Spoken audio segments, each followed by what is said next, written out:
Matahari, bintang pusat tata surya kita, adalah sumber cahaya dan energi vital yang menopang planet-planet dan kehidupan di dunia kita, namun keagungannya tidak abadi. Para ilmuwan memperkirakan bahwa sang raja bintang kita akan mencapai akhir hayatnya dalam sekitar 5 miliar tahun. Tetapi transformasi mendalam akan terjadi di tata surya jauh sebelum akhir tersebut. Nasib apa yang menanti planet-planet ketika matahari mencapai fase terminalnya? Akankah bumi masih menyokong bentuk kehidupan ketika saat itu tiba? Siap, mari kita jelajahi bagaimana kondisi planet-planet dalam 3,5 miliar tahun mendatang. Senjakala matahari mendominasi tata surya kita sebagai bintang penguasa, pemilik massa terbesar dan sumber energi paling kuat. Cahayanya yang terang berasal dari proses berkelanjutan. Setiap detik 700 juta ton hidrogen berubah menjadi helium melalui fusi nuklir. Dalam transformasi ini, sekitar 5 juta ton materi berubah menjadi energi, membuat matahari secara bertahap semakin terang, meskipun masanya berkurang. Akan tiba saatnya ketika inti matahari kehabisan bahan bakar hidrogennya, setelah mengubahnya seluruhnya menjadi helium. Tanpa tekanan yang diperlukan untuk menyeimbangkan gaya gravitasi, inti akan mulai menyusut, secara bertahap memanaskan lapisan bintang di sekitarnya. Energi berlebih yang dihasilkan akan menyebabkan lapisan terluar matahari mengembang dan mendingin, mengubahnya menjadi raksasa merah. Diameternya dapat mencapai bahkan melebihi orbit bumi, memusnahkan semua bentuk kehidupan di planet ini. Ketika inti matahari mencapai sekitar 100 juta Kelvin, fusi helium akan dimulai, sementara hidrogen akan terus berubah menjadi helium di lapisan sekitarnya. Transisi ini secara bertahap akan mengubah warna matahari, yang akan berubah dari putih menjadi jingga, dan akhirnya merah. Bintang itu kemudian akan mengerut, mengurangi kecerahannya, tetapi meningkatkan suhunya, menjadi bintang buram di cabang horizontal, namun sangat panas. Dengan habisnya helium di inti, fase ekspansi baru akan dimulai. Pada tahap ini, matahari akan mengeluarkan sebagian besar masanya. Tiupan angin matahari yang kuat akan menyapu atmosfer planet-planet, membentuk nebula planet, dan menyisakan hanya inti sisa, yang akan berubah menjadi katai putih. Semua planet kemungkinan akan hancur ketika matahari mencapai akhir keberadaannya. Peristiwa yang diperkirakan terjadi sekitar 5 miliar tahun lagi. Puncak kecerlangan. Diperkirakan matahari akan mencapai puncak luminositas dan suhunya pada usia 8 miliar tahun, dalam 3,5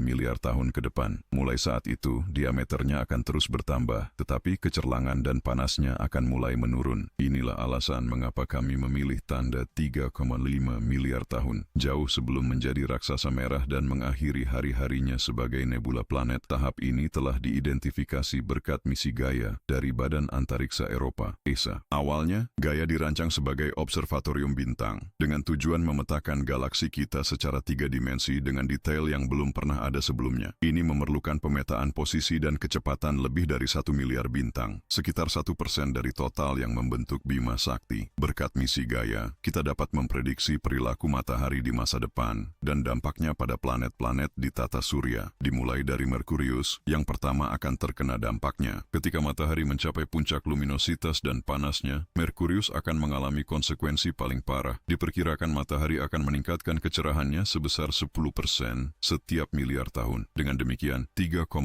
miliar tahun dari sekarang, matahari akan menjadi 35% lebih terang daripada saat ini. Panasnya juga akan meningkat dengan proporsi yang sama, semakin menaikkan suhu permukaan Merkurius. Transformasi ini akan mengubah warna planet secara drastis, dari abu-abu gelap menjadi coklat, sementara permukaannya mencapai tingkat panas yang belum pernah tercatat sebelumnya. Meskipun Merkurius tidak akan ditelan matahari sebelum berubah menjadi raksasa merah, radiasi dan panasnya akan begitu ekstrim sehingga bahkan mesin pun akan kesulitan beroperasi dalam waktu lama di sana. Planet ini tidak akan lagi memiliki variasi ekstrim antara siang dan malam, yang sebelumnya sangat panas di siang hari dan sangat dingin di malam hari, menjadi dunia yang terus-menerus terik dengan permukaan coklat yang tertutup abu dari aktivitas matahari. Saat ini, kawah tertentu di kutub Merkurius mungkin menyimpan es atau air. Namun ketika matahari mencapai puncak kecerahannya, cadangan es tersebut akan menghilang sepenuhnya, karena seluruh permukaan planet akan menjadi lebih panas, terlepas dari paparan langsung terhadap matahari. Fenomena mencolok yang akan muncul di Merkurius adalah ekor memanjang dan terlihat mirip dengan ekor komet. Kadang-kadang, ketika kondisi atmosfer dan posisi Merkurius relatif terhadap matahari mendukung, ekor ini dapat diamati. Ekor tersebut terbentuk ketika molekul natrium di permukaan terlontar ke angkasa oleh tekanan cahaya matahari matahari dan dampak mikrometeorit. Saat ini, ekor ini hanya muncul pada momen-momen tertentu, tetapi 3,5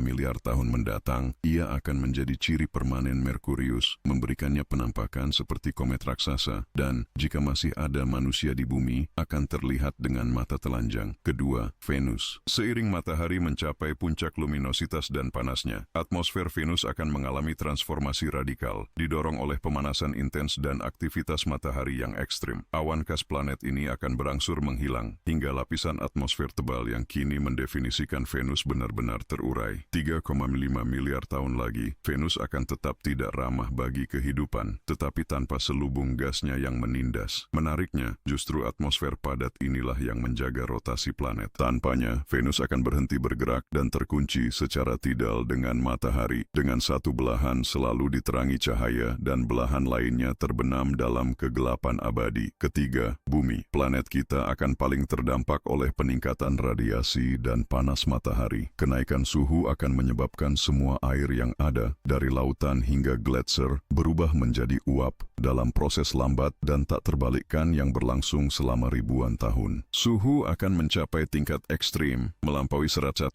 derajat, memusnahkan semua bentuk kehidupan yang dikenal. Meski sebagian oksigen mungkin bertahan, ketiadaan air dan panas yang tak tertahankan akan menjadikan bumi gurun tandus. Dan umat manusia, jika spesies kita telah berkembang cukup untuk bertahan hingga era itu, hampir pasti kita telah menguasai teknologi yang diperlukan untuk meninggalkan planet ini. Ketika matahari mulai mengembang dengan dahsyat, kemungkinan besar kita telah bermigrasi ke dunia lain, atau bahkan sistem bintang lain, meninggalkan rumah asal kita yang kini telah berubah menjadi bola tandus dan membara, tanpa kehidupan maupun penghuni lamanya. Keempat, Mars, planet keempat dari matahari, juga tidak akan luput dari peningkatan suhu dan cahaya. Planet merah ini sudah menghadapi tantangan dengan radiasi matahari yang kuat akibat tidak adanya medan magnet pelindung. Dalam sekitar 3,5 miliar tahun, atmosfer tipisnya akan sepenuhnya lenyap oleh panas intens dari bintang yang mengembang. Transformasi lain yang mungkin terjadi mirip dengan nasib Merkurius. Permukaannya bisa berubah dari warna merah khas menjadi kecoklatan akibat akumulasi abu dari pembakaran material yang terlontar oleh matahari yang berubah. Kelima, Jupiter, raksasa tata surya, bisa menjadi tempat perlindungan peradaban manusia, atau lebih tepatnya bulan-bulan Galileannya. Ketika matahari mencapai puncak panas dan cahayanya, konfigurasi planet akan berubah secara radikal. Penampilan Jupiter akan berubah dengan awan-awannya mengambil warna lebih gelap dan kemerahan. Cuaca turbulennya akan semakin intens, menciptakan badai yang lebih dahsyat dari yang ada sekarang. Jika umat manusia telah cukup maju dalam teknologi antariksa, bulan-bulan ini mungkin menjadi habitat baru kita. Dengan planet-planet dalam yang menjadi tidak ramah, zona layak huni tata surya akan berpindah ke orbit planet-planet gas. Wilayah layak huni baru ini akan mencakup Saturnus, Uranus, dan Neptunus, meskipun banyak ilmuwan berpendapat bahwa Jupiter juga dapat menyediakan kondisi yang sesuai. Di antara bulannya, Io, Ganymede, dan kemungkinan Europa, dengan pengecualian Callisto, dapat dimodifikasi untuk menopang kehidupan. Saat ini membeku, bulan-bulan ini akan melihat lapisan es mereka berubah menjadi lautan cair ketika dipanaskan oleh matahari yang semakin panas. Dengan demikian, tempat-tempat ini akan menjadi ideal untuk menampung koloni manusia. Keenam, Saturnus. Nasib Saturnus akan cukup mirip dengan Jupiter, dengan pemanasan bertahap dan akumulasi elemen dari matahari. Atmosfernya akan memperoleh warna yang lebih kemerahan. Aspek penting lainnya adalah bahwa satelit alaminya akan mengorbit di dalam zona layak huni. Titan dan Salus, bulan utama Saturnus, dapat berubah menjadi benda langit mirip bumi, dilengkapi dengan lautan dan kondisi yang mendukung untuk hunian manusia permanen. Menariknya, di era masa depan ini, Saturnus tidak akan lagi memiliki sistem cincin khasnya, bukan karena peningkatan luminositas matahari, tetapi karena gaya gravitasi planet akan menyerapnya. Saat ini pengamatan telah membuktikan bahwa cincin-cincin itu sedang menghilang, dan dalam 3,5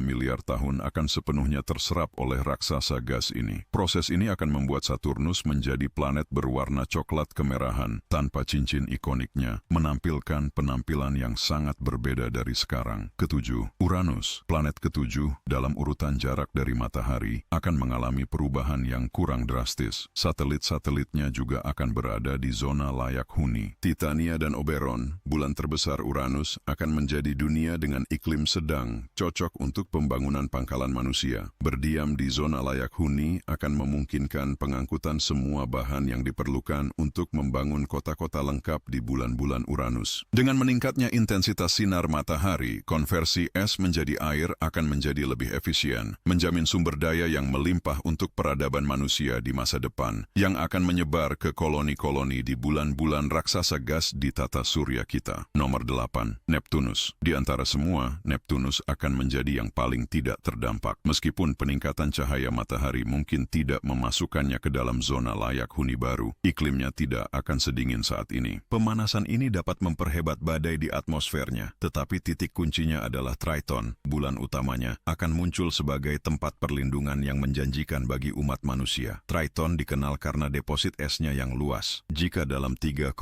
miliar tahun ke depan suhu matahari naik secara signifikan, akan layak untuk mendirikan pangkalan guna memulai proses terraformasinya, mengubahnya menjadi benteng lain peradaban manusia, seperti yang jelas terlihat terlepas dari apakah matahari akan mati lebih awal atau lebih lambat, membawa serta kehidupan di bumi. Hal ini juga akan membawa peluang yang belum pernah ada sebelumnya bagi umat manusia. Tempat-tempat yang saat ini tidak ramah karena dingin yang ekstrem, seperti bulan-bulan Jupiter dan Saturnus, mungkin akan menjadi layak huni di masa depan, masuk ke dalam zona kenyamanan termal. Dunia-dunia ini dapat berubah menjadi tempat perlindungan peradaban berikutnya, menampung metropolis futuristik dan cadangan air yang lebih melimpah daripada yang pernah dimiliki planet kita. Dengan demikian, seiring waktu, rumah asli umat manusia tidak akan lagi layak untuk kehidupan, memaksa kita untuk melakukan migrasi yang tidak terhindarkan. Sebaliknya, benda langit lainnya akan memperoleh karakteristik ideal untuk menopang keberadaan. Bulan-bulan Jupiter, Saturnus, Uranus, dan mungkin Neptunus akan menjadi tujuan utama bagi ekspansi manusia. Akibatnya, kita tidak akan terbatas pada satu planet baru saja. Kita akan memiliki banyak alternatif untuk memulai kembali.